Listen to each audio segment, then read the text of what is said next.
What if I told you the entire world is drowning in debt and no one knows who we actually owe?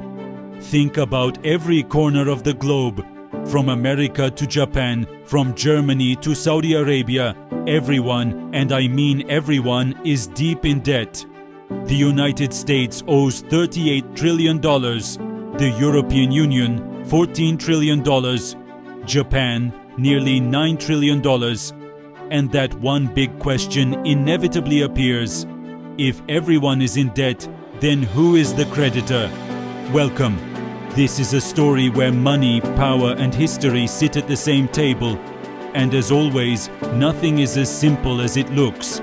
Because debt isn't just a burden, it's the invisible backbone of the modern world. Wars, crises, periods of prosperity, collapses, all built on this structure. And here's the strange part. Follow the chain far enough back and you reach an uncomfortable truth. The world doesn't owe anyone else, it owes itself. But that doesn't mean everyone is affected equally. Far from it. The benefits flow upward, the weight falls downward. So how did this global debt frenzy begin? For that, we go back a few centuries. England is fighting France. Gold is running out. The king has only one place to knock, the merchants. Give us money, he says, and we'll pay you constant interest. We'll secure it with taxes. And thus the Bank of England is born. Something breaks in that moment. The state can now spend money it doesn't yet have. In return, it gives merchants a promise that eventually becomes a tradable paper, the government bond. This is the seed of modern finance. France, the Netherlands, America all adopt the same system. Debt becomes not a weakness but a show of strength. Empires that once conquered land for gold are replaced by nations issuing bonds for interest. And now, today, debt is the world's largest export.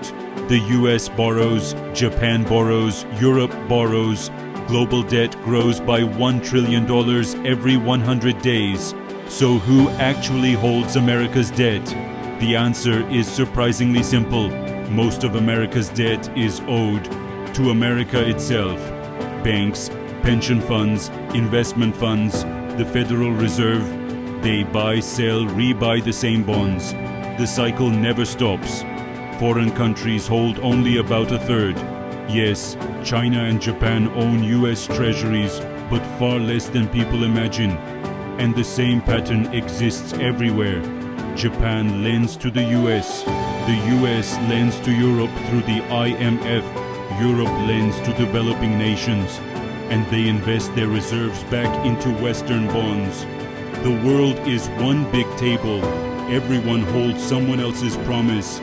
And the only rule is, no one gets up from the table. Behind this system, the real power lies in the markets. Hedge funds, pension funds, sovereign wealth funds, central banks. They decide who borrows cheap and who pays high interest. Lose their confidence, currencies crash, governments fall, countries reshape overnight. And the priests of this system? Central banks. Because they don't just manage debt, they create it. They buy bonds and create money in return. A liability on one balance sheet becomes an asset on another. Every dollar in circulation is a debt somewhere, and governments never intended to pay these debts back.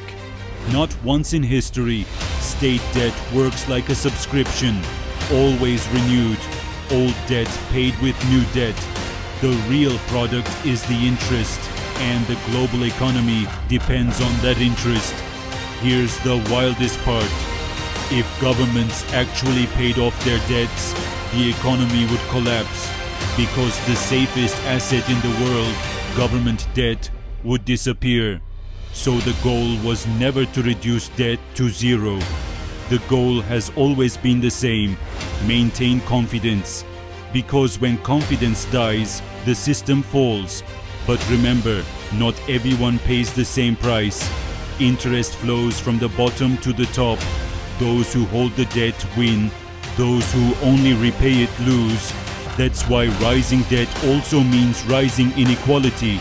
Today, debt moves like money. Governments issue it, banks multiply it, investors trade it, citizens pay for it. Debt once meant chains. Today, it means balance. But if that balance breaks, if trust disappears, we're reminded of one truth. Debt is just a promise, and every promise can break. If you found this story eye-opening, don't forget to like the video and subscribe for more.